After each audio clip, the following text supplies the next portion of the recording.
আল্লাহর নবী ওই সন্তানটাকে সাথে করে নিয়ে ওই আবু জাহেলের কাছে চলে গেছে। আর আবু জাহেলকে বলতেছে, ও চাচা, ওই সন্তানের যে টাকা পয়সা আপনার কাছে গচ্ছিত আছে, তার টাকা পয়সা আপনি তাকে দিয়া দেন, আর আখিরাতের দিনকে আপনি ভয় করুন। আখিরাত বলতে একটা সময় আছে কি আছে না?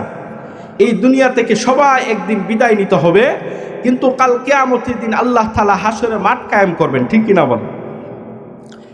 আল্লাহর নবী ওই আবু জাহেলকে বলতেছে, ও আবু জাহেল, ও আমার চাচা, আপনি ওই হাসরের দিনকে আপনি ভয় করেন, কারণ আল্লাহ তাআলা বলেন লিয়াউমিন আযীম ইয়াউমা ইয়াকুমুন নাসু লিরাব্বিল আলামিন। আল্লাহ তাআলা জানায় দিয়েছেন, ও আবু জাহেল, আল্লাহ তাআলা জানায় দিয়েছেন, হে রাসূল, আপনি কি জানেন না ওই ব্যক্তি সম্পর্কে যেই ব্যক্তি পরকালের দিবসকে অস্বীকার করে, ওই ব্যক্তিটা হচ্ছে আবু জাহেল। আবু জাহেলকে এই কথা বলার পর আল্লাহর রাসূল আবু জাহেলকে পরকালের দিবসের কথা যখন জানায়া দিছে, আলহামদুলিল্লাহি ওয়া কাফা ওয়া সালামুন আলা ইবাদিহিল্লাযিনা ইসতাফা, আম্মা বা'দ, ফাআউযু বিল্লাহি মিনাশ শাইতানির রাজীম, বিসমিল্লাহির রহমানির রহিম। আরাআইতাল্লাযী ইউকাযযিবু বিদ্দীন ফাযালিকাল্লাযী ইয়াদউল ইয়াতীম। ওয়া ক্বালা আন-নাবিয়্যু সাল্লাল্লাহু আলাইহি ওয়াসাল্লাম ফিল হাযিহিল জান্নাহ ওয়া ক্বালা বিইসবা'iহি সাব্বাবাতি ওয়াল উস্তা। সাদাকাল্লাহু মাওলানাল আযীম ওয়া সাদাকা রাসূলুহুন নাবিয়্যুল কারীম ওয়া নাহনু আলা যালিকা মিনাশ শাহিদিন ওয়াশ শাকিরিন ওয়ালহামদুলিল্লাহি রাব্বিল আলামিন। সবাই দুরূদ ইব্রাহিম পড়ুন। আল্লাহুম্মা সাল্লি আলা মুহাম্মাদিন ওয়া আলা আলি মুহাম্মাদ কামা সাল্লাইতা আলা ইব্রাহিম ওয়া আলা আলি ইব্রাহিম ইন্নাকা হামিদুম মাজিদ। আল্লাহুম্মা বারিক আলা মুহাম্মাদিন ওয়া আলা আলি মুহাম্মাদ কামা বারাকতা আলা ইব্রাহিম ওয়া আলা আলি ইব্রাহিম ইন্নাকা হামিদুম মাজিদ। আলহামদুলিল্লাহ। হাইতকুনা দারুল হাদিস তাওয়াক্কুলিয়া মাদ্রাসার বাৎসরিক সভার একেবারে শেষ অধিবেশন। আলহামদুলিল্লাহ, অনেক মুরব্বী বাবারা অনেক দূর থেকে আসছেন, যুবক ভাইরা আছেন, পর্দার আলারে মা বোন, অনেক লম্বা আলোচনা শুনতেছেন। তো আল্লাহ তাআলার শুকরিয়া আদায় করি যে আল্লাহ তাআলা আমাদেরকে আজকের রাত্রটা দুনিয়ার বিভিন্ন ঝামেলা থেকে পার করে কোরআন এবং হাদিসের জন্য যেন আমাদের সময়টা যেন আল্লাহ তাআলা দিয়েছেন, এজন্য আমরা ওই আল্লাহ তাআলা শুকরিয়া আদায় করি। সকলে বলে আলহামদুলিল্লাহ। সম্মানিত হাজরিন, আমি আপনাদের সামনে পবিত্র কোরআনের একটি সূরার কয়েকটি আয়াত তেলাওয়াত করেছি। নবী আলাইহিস সালাতু ওয়াস সালামের একটি হাদিসের টুকরা আমি পাঠ করেছি। তো ওই কোরআনের আয়াতের মধ্যে আল্লাহ তাআলা বলেন, এই আয়াতের শানে নুজুল একটু আলোচনা করতেছি, যেহেতু সময় কম, তাড়াহুড়ার মধ্যে বলতে হইতেছে। তো দেখবেন এই আয়াতের শানে নুজুলের মধ্যে আবু জাহেল নাম শুনছেননি আপনারা? মক্কার মধ্যে সবচেয়ে বড় কাফের ছিল, লিডার ছিল। ওই আবু জাহেল, তার একটা অভ্যাস ছিল, কিছু মানুষ যখন মৃত্যু শয্যায় হয়ে যাইত, তখন মৃত্যু শয্যায় মানুষের কাছে সে দৌড়ায় চইলা যাইত। যাওয়ার পরে বলতো, ভাই আপনি তো বাঁচবেন না, আপনার তো সময় শেষ, একেবারে শেষ সময়, দুনিয়া থেকে বিদায় নেবেন। তাহলে আপনার যে টাকা পয়সা, ধন সম্পদ, সন্তানাদি, এগুলা কে দেখবে? এগুলা দেখার দরকার আছে না? তো এগুলা কে দেখবে? তাহলে এক কাম করেন, ওই সন্তানাদি, আপনার ধন সম্পদ যেগুলো আছে, এগুলো আমার কাছে দায়িত্ব দিয়ে দেন। কে বলতেছে? আবু জাহেল বলতেছে ভালো কাজ না, কত ভালো কাজ করতেছে, হ্যাঁ দায়িত্ব নিতেছে। তো ওই আবু জাহেল এরকম ভাবে এক ব্যক্তির কাছে গেছে, যাওয়ার পরে তার একটা সন্তান ছিল, ধন সম্পদ ছিল, সব কিছুর দায়িত্ব ওই ব্যক্তিটা নিছে। তার কাছে একটা বালক ছোট ছিল, আস্তে আস্তে বড় হইতেছে।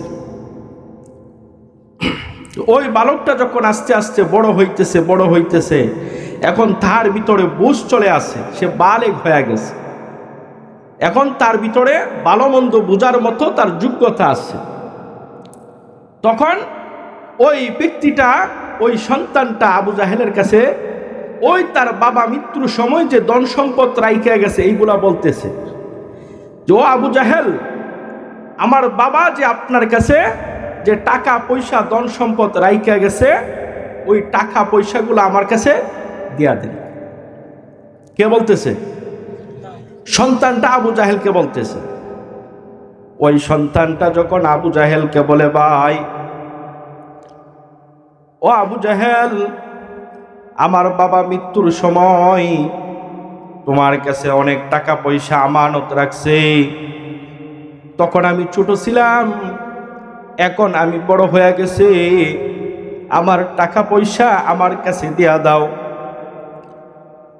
ওই আবু জাহেল ওই সন্তানটাকে গাড় ধাক্কা দিয়া বাহির করে দিছে, আর বলতেছে, ও সন্তান, তোমার বাবা আমার কাছে কোনো টাকা পয়সায় আমানত রাখে নাই, আমার কাছে কোনো কিছু গচ্ছিত রাখে নাই, যাও, তোমার কোনো কিছু আমার মধ্যে নাই। আবু জাহেল ওই সন্তানটাকে গাড় ধাক্কা দিয়া বাহির করে দিছে। ওই সন্তানটা দৌড়ায়া আল্লাহর নবীর দরবারের মধ্যে চলে গেছে। সুবহানাল্লাহ বলেন।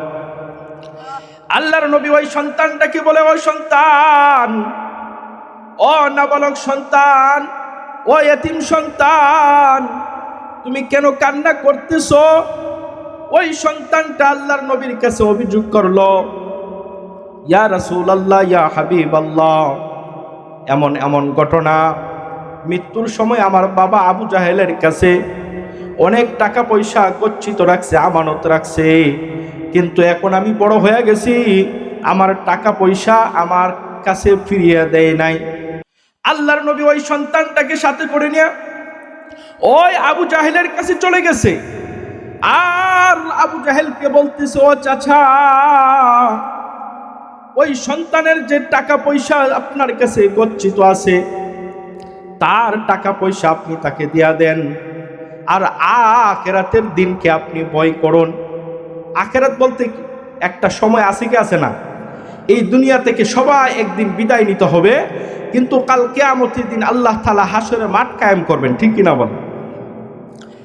আল্লাহর নবী ওই আবু জাহেলকে বলতেছে, ও আবু জাহেল, ও আমার চাচা, আপনি ওই হাসরের দিনকে আপনি ভয় করেন, কারণ আল্লাহ তাআলা বলেন, লিয়াউমিন আযীম ইয়াউমা ইয়াকুমুন নাসু লিরাব্বিল আলামিন। আল্লাহ তাআলা জানায় দিয়েছেন, ও আবু জাহেল, আল্লাহ তাআলা জানায় দিয়েছেন, হে রাসূল, আপনি কি জানেন না ওই ব্যক্তি সম্পর্কে, যেই ব্যক্তি পরকালের দিবসকে অস্বীকার করে, ওই ব্যক্তিটা হচ্ছে আবু জাহেল। আবু জাহেলকে এই কথা বলার পর আল্লাহর রাসূল আবু জাহেলকে পরকালের দিবসের কথা যখন জানায়া দিছেন, ওই ব্যক্তিটা, ওই আবু জাহেল বলে, পরকাল বলতে কোনো কিছু নাই। নাউজুবিল্লাহ বলেন। পরকাল বলতে একটা সময় আছে কি? আছে।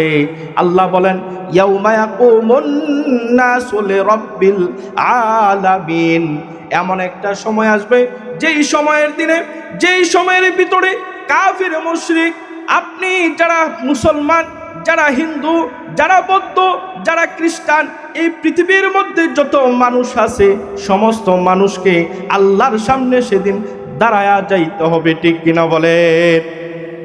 সমস্ত মানুষকে সেদিন আল্লাহর সামনে দাঁড়ায়া যাইতে হবে।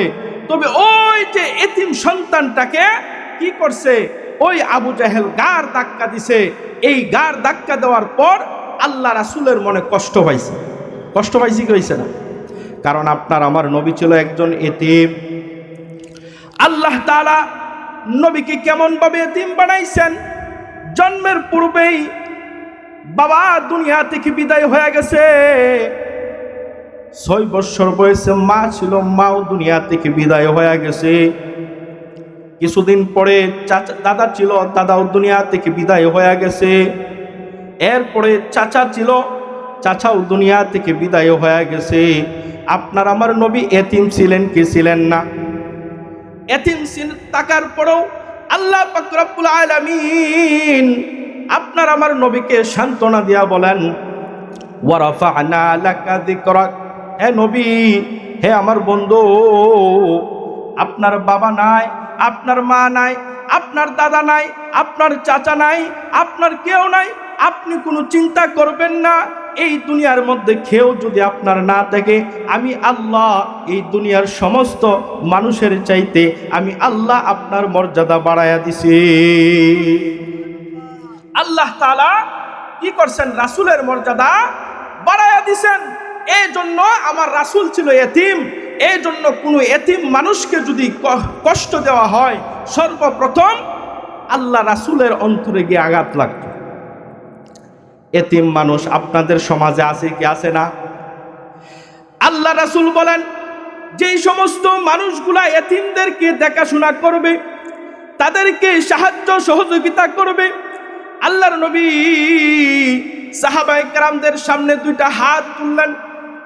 ওনার ডান হাতটা উত্তোলন করে শাহাদত আঙ্গুলি এবং মধ্যম আঙ্গুলি লক্ষ্য করে বলেন, ও আমার সাহাবায়ে কেরাম, কোনো এতিম মানুষকে যখন কেউ সাহায্য সহযোগিতা করবে, তাদেরকে দেখাশোনা করবে, তাদের বিপদ আপদে আগায় আসবে, আল্লাহর নবী বলেন ওই শাহাদত আঙ্গুল আর মধ্যম আঙ্গুল যতটুকু কাছে কাছে, ওই সমস্ত মানুষগুলা আমি নবীর সাথে জান্নাতে এত কাছাকাছি থাকবে। সুবহানাল্লাহ বলেন।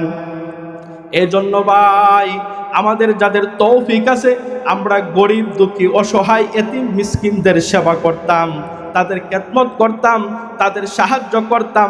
তাদেরকে যদি সাহায্য করে, আল্লাহর নবী বলেন, আল্লাহর নবীর কাছাকাছি আপনি জান্নাতে থাকবেন। সুবহানাল্লাহ বলেন। আমরা কি আল্লাহ রাসূলের সাথে জান্নাতে থাকতে চাই কি চাই না? আল্লাহ রাসূলের সাথে জান্নাতে থাকতে চাইলে এই যে আপনাদের মাদ্রাসা, এখানের মধ্যে কত এতিম মহিলারা লেখাপড়া করে, খাবারের টাকা নাই, কিতাব কেনার টাকা নাই, এই সমস্ত মহিলাদেরকে যদি, এই সমস্ত মেয়েদেরকে যদি কোনো ব্যক্তি সাহায্য করে, এক সেট কিতাব কিনে দেয়, একটা কাপড় কিনে দেয়, খাবারের ব্যবস্থা করে দেয়, আল্লাহর নবী ঘোষণা করেন ওই ব্যক্তিটার ঠিকানা আল্লাহর নবীর সাথে হয়ে যাবে। সুবহানাল্লাহ বলেন। আল্লাহর নবীর সাথে ওই সমস্ত ব্যক্তিদের ঠিকানা হয়ে যাবে। তাহলে আল্লাহ রাসূলের সাথে যদি আমাদের ঠিকানা হইতে চায়, আমাদের কাজ কি? আমাদের কাজ হলো এতিম মিসকিন অসহায় যদি আমরা পাই, তাদেরকে সাহায্য সহযোগিতা করতাম। রাজি আছো তো ইনশাআল্লাহ? ইনশাআল্লাহ আল্লাহ পাক রব্বুল আলামিন আমাদেরকে গরিব দুঃখী অসহায় মানুষের খেদমত করার, পাশে থাকার সুযোগ করার, খেদমত করার তৌফিক আল্লাহ দান করুক। সকলে বলে আমিন।